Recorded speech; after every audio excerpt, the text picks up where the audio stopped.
Hello friends, let's discuss about Memorandum of Association and Doctrine of Ultra Vires today with some case laws or examples.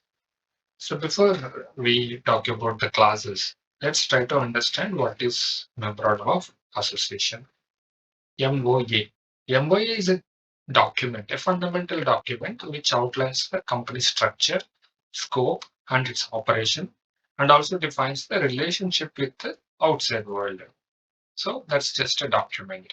It is very important document. So clauses in the Memorandum of Association, there are six different types of clauses. They are very important clauses. The first one is name clause. So name clause says it name must be unique. That means every new company or incorporation must have its own unique name, which is not duplicated name. If somebody started a ABC organization in some other state, we cannot start same ABC organization in our state. So that is very important name class. And also there is another rule: a private company must include private limited in their names. ABC XYZ company private limited, something like that. And the second clause is registered office clause, where we need to mention the location of the company's registered office. This is important to determine the jurisdiction of the company. Jurisdiction is legal place. And third one is object clause. Most important clause in Memorandum of Association is object clause. And the object clause tells or defines the purpose of the company. So this is very important because any company cannot do something beyond its scope. Something beyond the scope is again ultra virus. We will discuss that in next slide. And fourth one is liability clause. Liability of the company members, everything demonstrated or written in this liability clause. And fifth one is capital clause. Capital is money. So the maximum amount of capital can rise through shares. So capital clause talks about the maximum amount of capital can rise through shares. And the sixth one is association or subscription clause. This is the initial declaration by the initial members of the company. Yeah.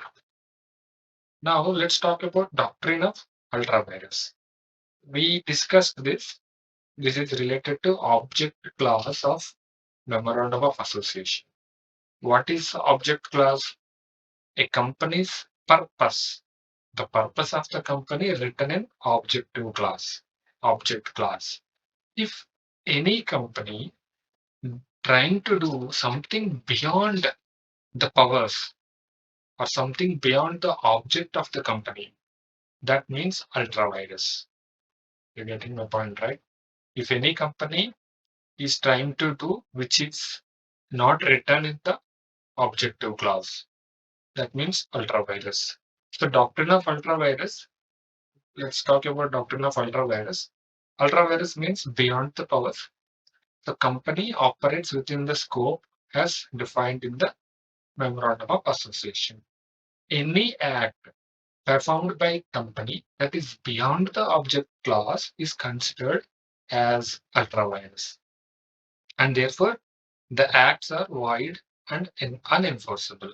So void ab initio. Now, there are some key aspects of the doctrine. The first one is protection of shareholders and creditors. So this doctrine actually protects shareholders by ensuring their investments are used only for the purpose they agreed to. This protection is also safeguards investors' money from doing some illegal activities. And the second one is legal consequences. There will be some legal consequences if any company try to act beyond their powers. First thing is they are void ab initio. Ultra virus acts are always void ab initio and unenforceable. Let's talk about some examples. Example one, a company with the object clause to manufacture textiles. So a company is there to manufacture textiles business. They are in textile business. They are planning to start a real estate business, but the term real estate business is not available in the, not written or not provided in the object clause of Memorandum of Association. So This act would be an ultra virus. And let's talk about the second one. A company with object class to operate in India. So the jurisdiction of that company will be India. But they cannot open a branch in another country because they can open, but they need to amend the memorandum of association. There is a procedure to amend MOA and the articles of association and memorandum of association procedures. We have already created videos and training sessions for them. So please refer. Thank you. So please subscribe to Nyaya Vidya.